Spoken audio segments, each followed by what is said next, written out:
শুরুতে মহান আল্লাহ রাব্বুল আলামিনের দরবারে শুকর আদায় করতেছি যে আল্লাহ রাব্বুল আলামিন আমাদেরকে এখানে আসার এবং কথা শোনার তৌফিক দিয়েছেন। এই জন্য আমরা সকলে শুকরিয়া করি আলহামদুলিল্লাহ। আমরা সকলেই অবগত আছি বর্তমান যে মাস আমাদের সামনে উপস্থিত হয়েছে সেটা হলো রবিউল আউয়াল মাস। আমরা এই রবিউল আউয়াল মাসে জানতে পারলাম আমাদের সবচেয়ে প্রিয়, আমাদের জীবনের যে সবচেয়ে প্রিয় হযরত মুহাম্মদ মুস্তাফা সাল্লাল্লাহু আলাইহি ওয়াসাল্লাম, তার সম্পর্কে আমাদের পাশে রাষ্ট্র ভারত, এই ভারতের মহারাষ্ট্র রামগিরি মহারাজ একদম ধর্মগুরু, ধর্ম প্রচারক, সে আমাদের নবী সম্পর্কে যে সমস্ত মন্তব্য করেছে এবং তার সমর্থনে মহারাষ্ট্রের এমপি ইশাক খানা তার সমর্থন করছে। সে বলেছে মুসলমানদেরকে মসজিদ রক্ষা করবো।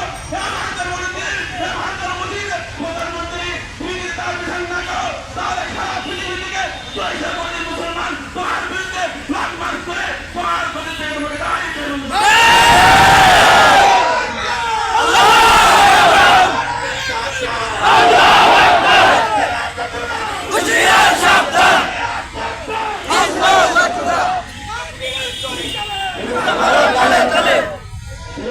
সকলেই জানি সর্বকালের সর্বশ্রেষ্ঠ মহামানব আমাদের হৃদয়ের স্পন্দন বিশ্বনবী মুহাম্মদ রাসূলুল্লাহ সাল্লাল্লাহু আলাইহি ওয়াসাল্লামের মহান চরিত্র সম্পর্কে সেই ভারতের কুলাঙ্গাররা যে কটূক্তি করেছে তার একমাত্র বিচার আমরা আন্তর্জাতিক আইনের মাধ্যমে সর্বোচ্চ শাস্তি চাই।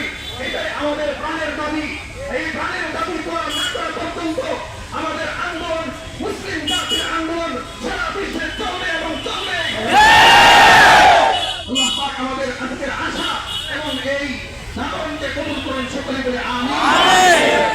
আমরা সকলেই নবী সাল্লাল্লাহু আলাইহি ওয়াসাল্লামের একদম প্রেমিক, সত্যিকারের প্রেমিক হিসাবে শাফাআত আমাদের সকলের পক্ষে নসিব হয় সকলে বলে আমিন। আলহামদুলিল্লাহ রাব্বিল আলামিন।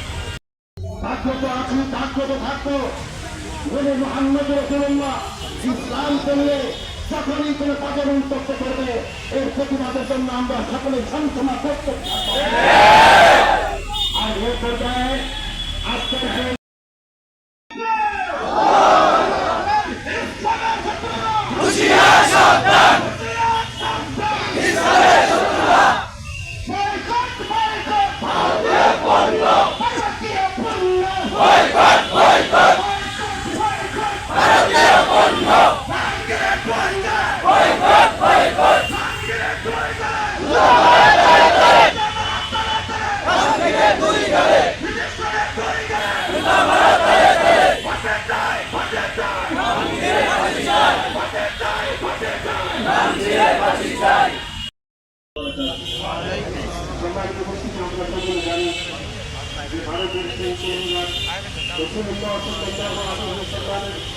চরিত্র নিয়ে যে প্রমাণ রাখে যে তিনি নাকি নারীদের উপরে অবিচার করে রাসূলুল্লাহ সাল্লাল্লাহু আলাইহি ওয়াসাল্লাম নারীদেরকে সম্মান দিয়েছেন এবং মায়ের পদতলে সন্তানের ভেদ, মায়ের পদতলে সন্তানের ভেদ এবং হিন্দুদের যারা হিন্দু আছে আপনারা খোঁজ নিয়ে দেখতে পারেন যে হিন্দু যারা আছে তাদের যারা আপনার পিতা মরে গেলে তাদের যে সম্পদ থাকে সেই সম্পদে মেয়েরা হাত পায় না, কিন্তু রাসূলুল্লাহ সাল্লাল্লাহু আলাইহি ওয়াসাল্লাম মেয়েদেরকে কিন্তু পিতার সম্পদের ভাগ দিয়েছেন।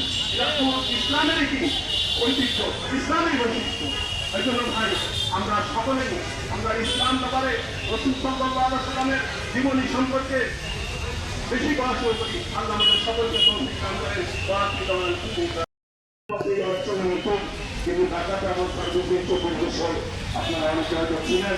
আমি ছোট্ট একটা সঙ্গীতের মাধ্যমে আমার বক্তব্য শেষ করতে চাই।